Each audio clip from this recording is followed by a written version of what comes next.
things. How has that been possible? It's just, like you say, any campaign is just a photo op, but nobody wants to question it beyond that. I mean, nobody means the main discourse. Of course, there are people questioning it, but that's of great interest, because it doesn't matter whether he doesn't give the full, discloses the full list to the Supreme Court. The next day he comes back with a pat saying, "Main Pramukh Sevak hoon, give me a time," and he gets away with it. How is that being allowed and possible? That quite fascinates me. Hang on. Don't respond yet. Short, otherwise we won't. I was saying to everybody in a congratulatory way, we've got time for questions. And then if my speakers Sorry, don't... yeah.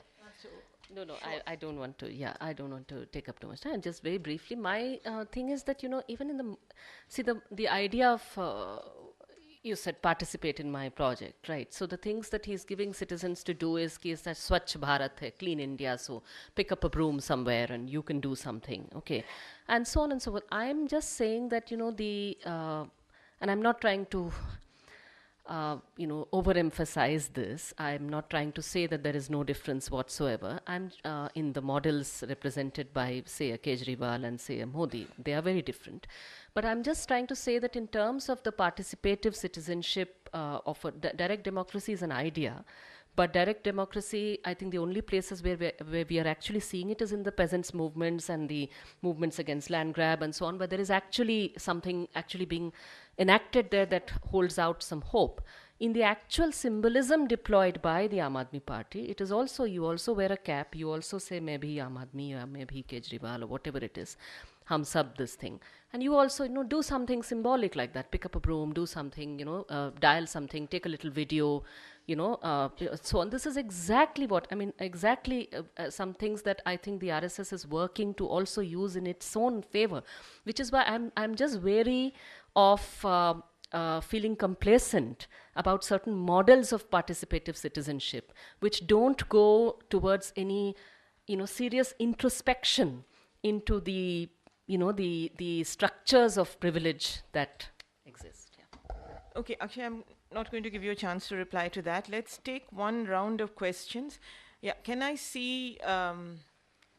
okay, so what I'm going to do is start over there, sir, you, and then come to you, then to you, and then to the lady at the back. And then we'll take those 4 questions, and then we'll come round to this side. If you're sitting here and I can't see you, please shout. I'll come to you in the next round, okay?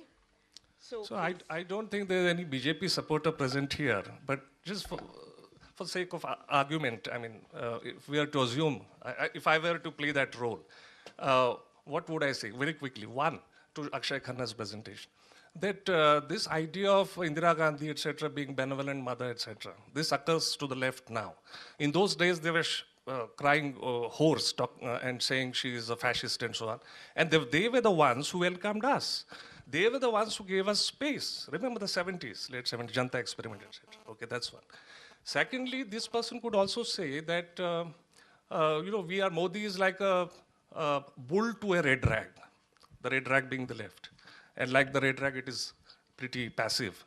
And whereas we have a program of whatever kind, what the program does the left have, except for discredited versions of Stalinism, Maoism, and some kind of sort of rainbow coalition which goes nowhere, okay?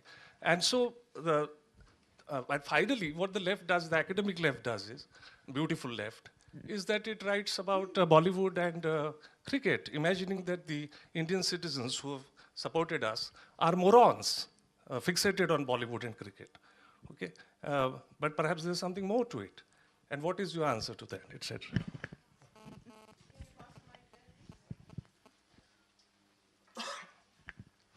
You keep the questions short, and let's not get into the details of Indian politics. Let's focus on the subject of this panel, please. Sorry. No, it's being recorded, so it's useful to speak into the mic. Go ahead. Please speak into the mic.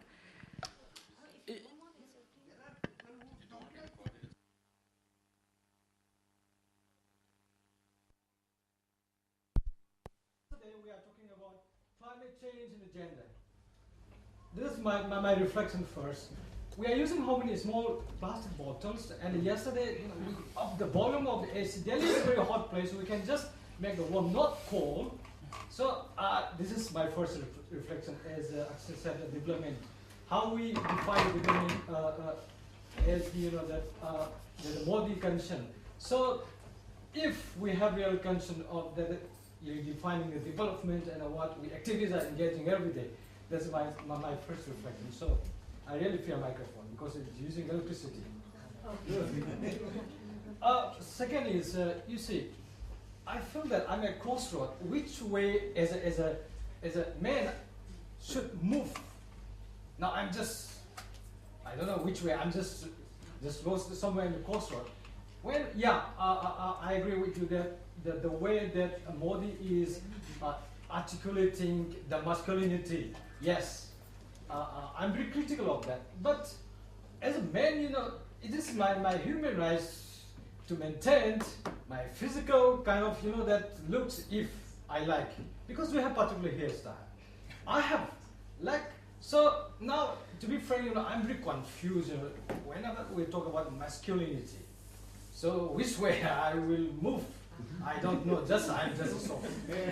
And third, over the, I think 3 years, I must say, about 3 years, we had increasing volume of incidents of sexual violence against people from, particularly, here gender issue again, the girls and those ladies, and that include, murdered Delhi and other part of mainland India. So this is because of the othering kind of, and is it a threat? Notice people looks as a threat to the other community, mainland Indian community. Or is it very conscious? Is it becoming very conscious about the notice people looks by the majority of mainland India? Yeah. At the back. Please use it.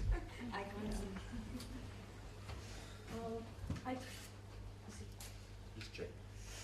Sorry. Yeah. You are using electricity.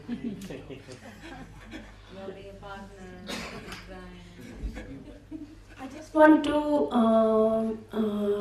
know whether what do you think about the role of capital in the sudden rise of this new modified Hindu masculinity, and if there is, and I particularly mean to say about cross-border capital, and if there is, then what can be their motivation to invest in it?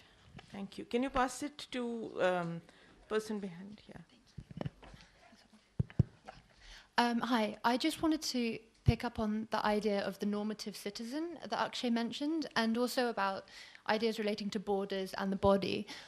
So I've been doing my PhD research in Delhi with school children, they're aged 16 to 17, and in co-ed schools, they talk a lot about the importance of staying in your limits when girls and boys are interacting. So this is kind of behavior, you have to behave appropriately, physically you have to stay in your limits. And not only those limits, but they relate that to being Indian. That's what we do here in India, over there in the West, they're very free, they go, and so I just think, I don't know, there's a link between maybe this idea of physical, personal boundaries and borders and the body, and a wider idea of kind of national identity. And I wondered if maybe you could help me think about the contextualization of that. I mean, what that might relate to on a broader level, these bigger ideas of national identity and young people's, the way that they think about their own bodies. Thank you. Who would like to respond to any of these? Any of you? Yeah, then go ahead. Go first. Just taking from what you said, this argument of national identity and what is called as Bharatiya Sanskriti, or our culture, and that's why we don't behave like this, and it's thrown at us constantly when you are trying to break the traditional boundaries, or whether getting into relationships outside the caste, religion norms, or even not marrying or having same-sex relationships. This is constantly thrown at us. And frankly, when you throw back a question is, what is the national identity? Because I don't think in a country like India you can have a single national identity, and that's the only time they shut up. And because it is difficult, there isn't something like that. The other thing is, I find it interesting, and I'm not sure that they're talking about, this is how we behave, and especially Delhi school children, is something that they are taught. Because our experience, and I'm sure it be validated by others, is that no matter where you're going, all this is changing. There are many, many more people. Doesn't matter whether you go to a small town as Karvi or Banda in UP, you will see couples dating. You will see them going out together. You will see them sitting in corners in restaurants. So a lot more of that is happening. And there are people getting into sexual relationships much, much more than, and even in the north, much, much more than they'd ever, and openly. They probably did earlier. So, I mean, maybe something that's they're taught to say, and that's why they're saying. That's my idea, something. Kavita? Yeah, to the first question, I think probably your question is to Akshay, so Akshay will can respond more. But my response, one thing that struck me was that even when you were speaking, was that the passions invoked for a leader figure who is posed as a mother are also actually of an extremely masculine nature, because the figure of a leader who is a mother calling upon you to be her sons who defend her is also something that we saw in 1984 after that fateful day that you mentioned. After all, all the violence that happened then, that was a certain display. There's one small thing. The other little thing was that I feel that, my answer would be, if you were to have posed that question, would have been that actually the relevance and the assertion of the left doesn't lie in academic spheres, but actually lies in this contradiction, which is something that the Modi government is actually very aware of, which is precisely this, that even now in their pronouncements about what Arun Jaitley has just said about labor as well as land-related laws, he's had to say that, look, we have a problem of persuading people that amending labor laws is actually good for jobs and so on and so forth. He's had to sort of acknowledge that this is not yet a done job and that this is a thing in the making. And I think that, essentially the role lies there to actually disrupt that project entirely, and I think of it as being doable. Yeah. Akshay? Short. Yes, short. To start off with Seema's point, why is there why isn't there a lot more critical kind of engagement with the government right now, etc., etc. And also strikes me that there's no lampooning of Modi yet, right? Whereas lampooning of Manmohan, the lampooning of earlier governments, etc., was part and parcel of what we watched every day on television. I think this has a lot to do with the fact that the media is practically owned by the same corporations and the same capitalist houses that that supported the campaign, etc., etc. I completely take on board Kavita's point of structures of privilege. I'm only adding to that we need an element of social psychology to be added into our understanding. That there has, and that's why I'm trying to bring political economy together with social psychology. So it's about the political imagination, and that has to be a critical project. When I spoke about Indira as the mother, I was basically equating Indira. Excuse me, can you just keep silent, sir, please? He's speaking, yes. So it would be. I was equating the figure of Indira with the figure of Modi. To me, Indira was fascist. To me, that is a crucial problem. Is there something else in this entire thing? Is my analysis treating the citizenry as morons who have bought into Bollywood and cricket? No, I continue to have immense confidence in democracy, and that is what got us rid of the emergency, etc. It wasn't the courts, it wasn't civil society, etc. There were amazing formations that came out of that entire thing, and a lot a lot of developments in jurisprudence, etc., that came out of there. But it was the electorate. It is a process, so we need to understand what these processes are. And my sense is that in order for us to get rid of fascism, it has to play itself out. And our job, as broadly the left, is to help it along its way of uprooting. And how do we do that? That is the challenge. On this question of where do men go, and it links up very closely with aesthetics. My suggestion is experiment, play around. Create new, several ways of imagining what it means to be a man or a woman or various other genders. That is especially when there's a clear idea of this is what the Indian man should look like, etc., or this is the ideal Indian man. That's when we need to really play around with aesthetics. So yeah, think about what you would like to wear tomorrow.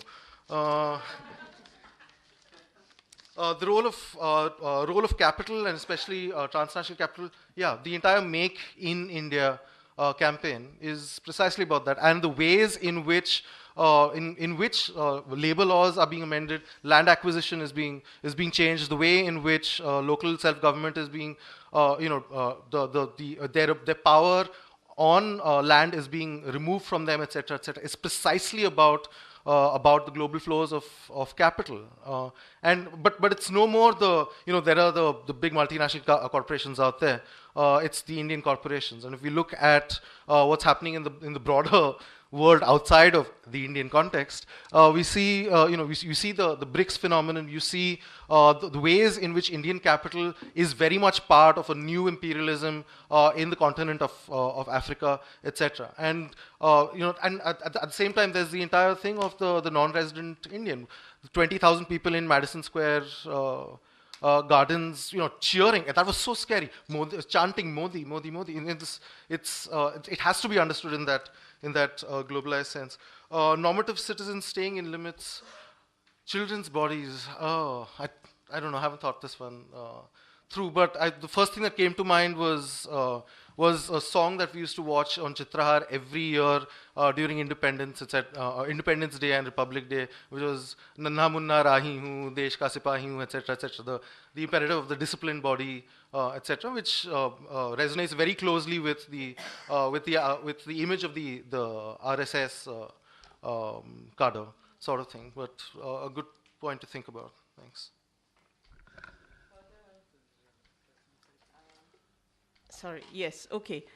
So, we'll come to you. Didn't you raise your hand in the first lot and then you didn't speak and you allowed the girl behind you to speak? No, I was looking at you, but anyway, okay. So, we'll start with you next, then 3, then 4 and 5 here. Yes. Okay, my question is to Akshay. So you've spoken about the dominant model of Hindu masculinity. So now in the context of globalization and consumer cultures, you also have this emergence of a very neoliberal, very corporate and very metropolitan form of masculinity. So when you say in the case of white supremacy in America, or in the case of neo-Nazis in Europe, you clearly see that the masculinity that's emerging in these contexts is very much in opposition to this very neoliberal, very consumerist and very metropolitan kind of a masculinity. So in case of India, where we're talking about this dominant Hindu masculinity, how does it interact with this very corporate neoliberal form of a masculinities? Do they co-opt into each other or do they not? Or I'm just asking you to reflect a little bit on that.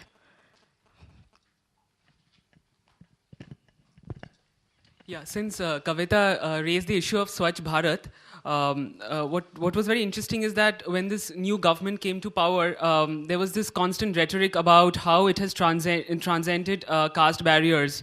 But when one actually looks at the election results, it reflects otherwise.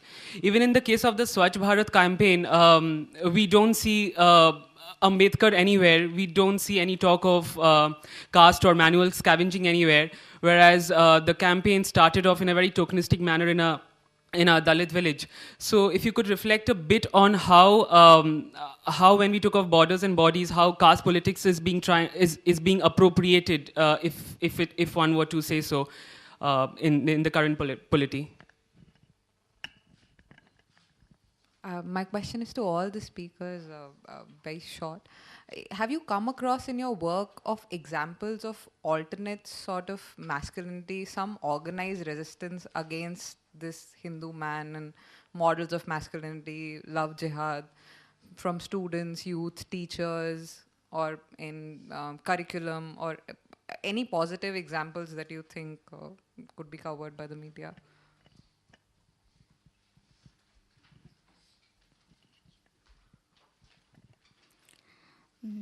I had two things to say. First is in response to the very first point that Kavita made about our anxieties, talking about questions of anxiety and diffidence, talking about questions of sexual autonomy, and how she's been observing it since December 2012 in the campaigns in and around Delhi, and how it's always the question comes up as to you can raise such questions only in metropolitan cities like Delhi, and it's not possible in rural areas. I think we are seeing very close parallels and hearing the same sort of refrains of this in all over the country. And I would like to share with you something from West Bengal.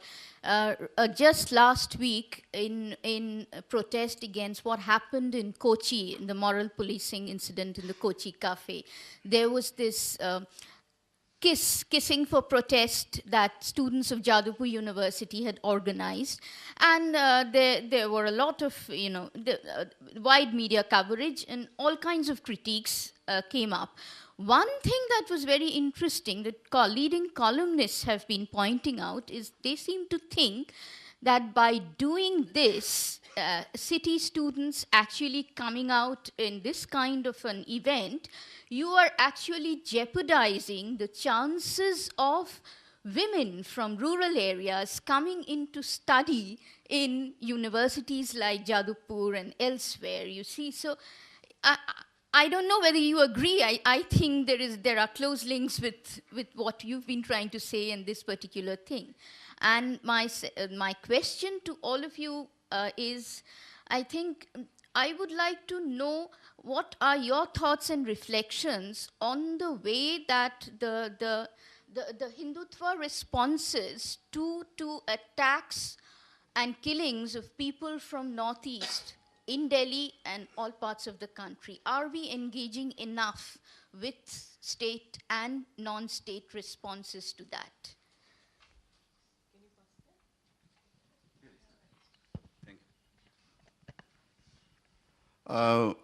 I got two questions. One is that would it not be more useful and more productive if one analyzes this emergence of this government and its figurehead in terms of combination of male incarnation of maleness, extreme kind of communalism, and caste hierarchism. I'm not only saying caste, but caste hierarchism.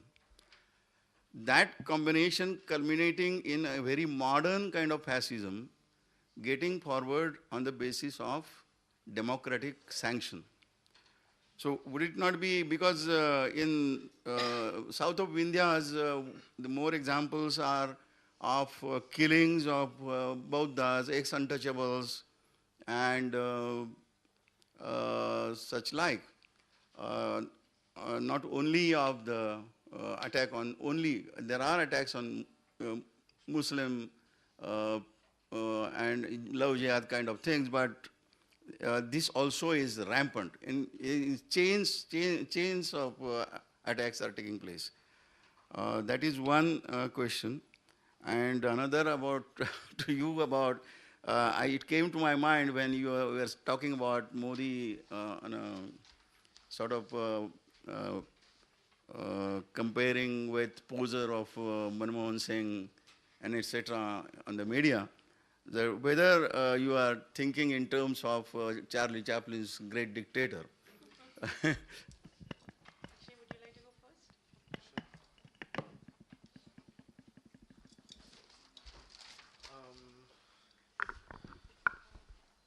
I wouldn't say that I wouldn't define the image of the new Indian man simply in terms of corporate. Yes, that is one articulation of it, but there are various other articulations. It's not simply an urban city kind of phenomenon. There are various other shapes that this Hindu masculine male takes.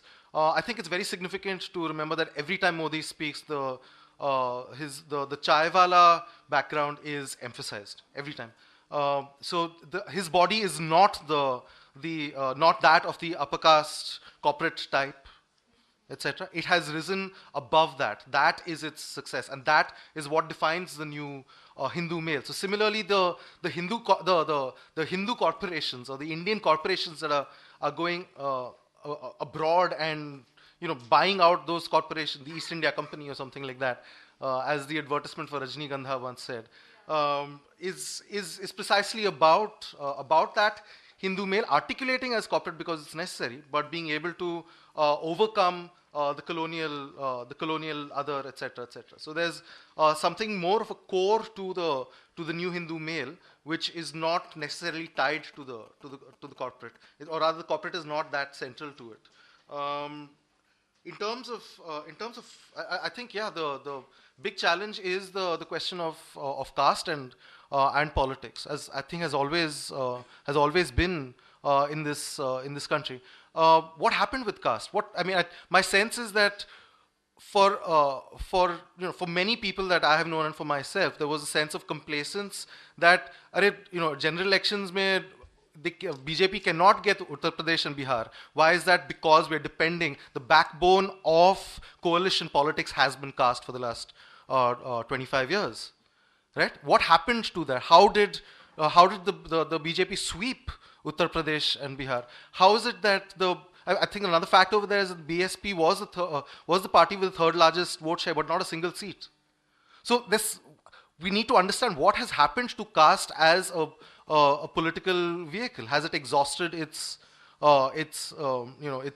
usefulness as a political category while surviving as a socio-economic reality, or is it that they have been able to figure out exactly who to field in what constituency and how? There's something that needs to be understood about that. Has Hindutva appropriated the politics of caste, or is there, how do we understand that? In terms of alternative forms of masculinity, yes, of course, the queer movement.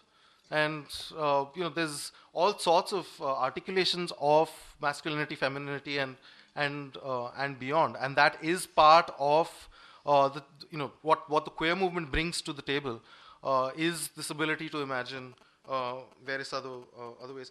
I don't think we are looking closely enough at the way in which the violence against the Northeastern people from the Northeast is happening. And yes, there is critique, there is activism, there is protest, etc. But it's not becoming as crucial as it should to the larger public discourse of what this what this means in terms of mainland India as a space, and who belongs there and who doesn't. I will watch Great Dictator again this evening.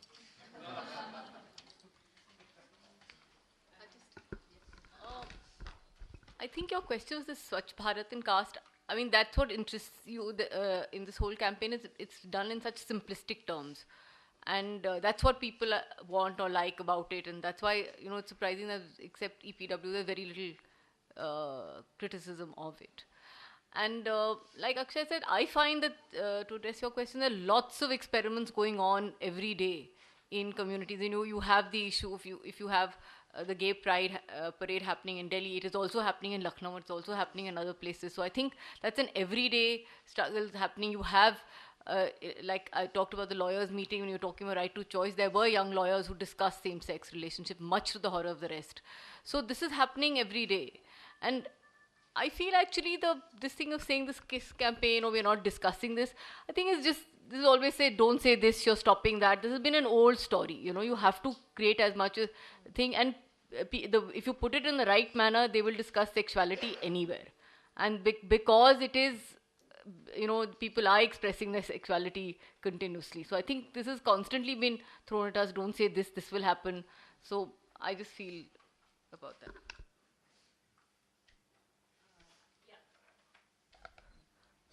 Is it on? Yeah.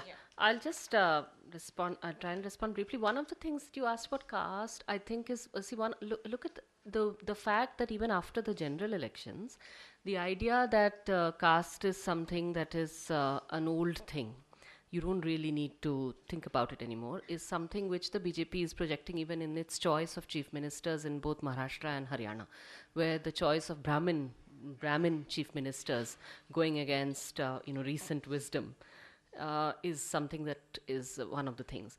But at the same time, if you look at the cabinet expansion and the way in which the choice of Bhumihar from Bihar, for instance, and there are n number of instances of very deliberate caste choices, gives the lie to that, doesn't it? And I think that this is one of the areas of uneasiness, as is the area, which is why I think that we need to kind of grasp and embrace the centrality of that. On the left, what we can do is actually, it is an area of uneasiness. Gender is an area of uneasiness, gender and sexuality both, where young people especially, but not only young people, are actually feeling a far greater sense of embracing and acceptance of other ways of being, men and women and any gender whatsoever. And I think that there is actually the same Modi who got the votes of this young generation and everything is actually finding it difficult to speak that language there. Him and his party is actually uneasy there. There is an uneasiness of ground there, which is why I'm having fun with the idea that an ABVP is having to finally in Delhi, they've always avoided saying these things in Delhi, but in Delhi now they are thinking they can say it.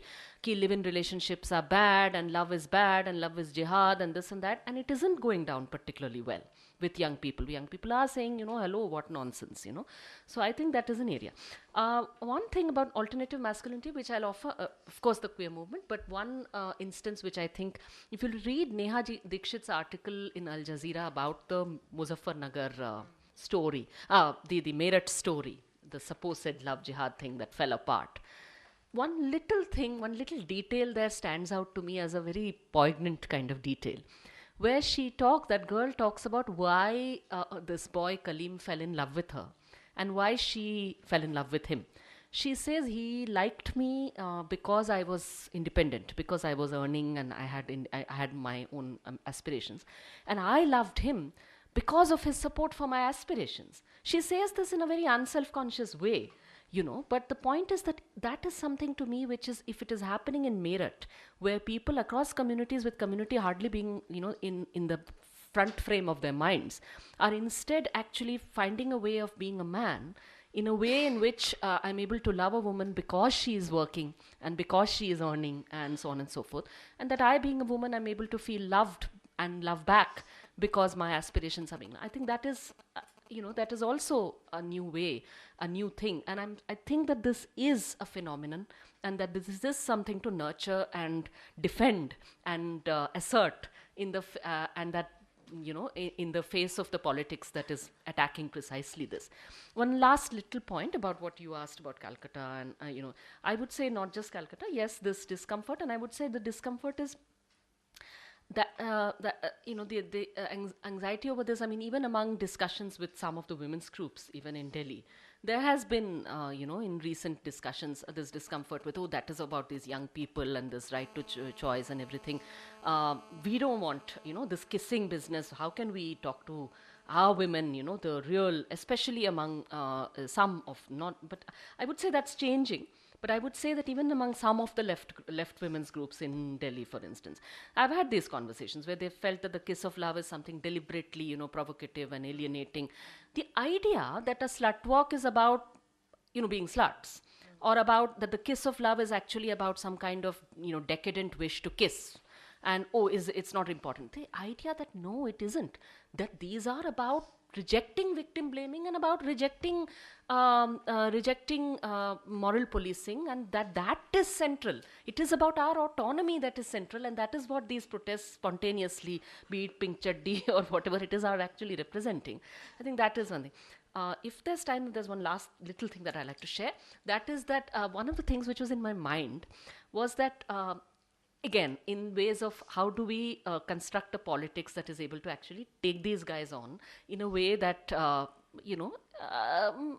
actually imagines new political possibilities rather than just being defensive.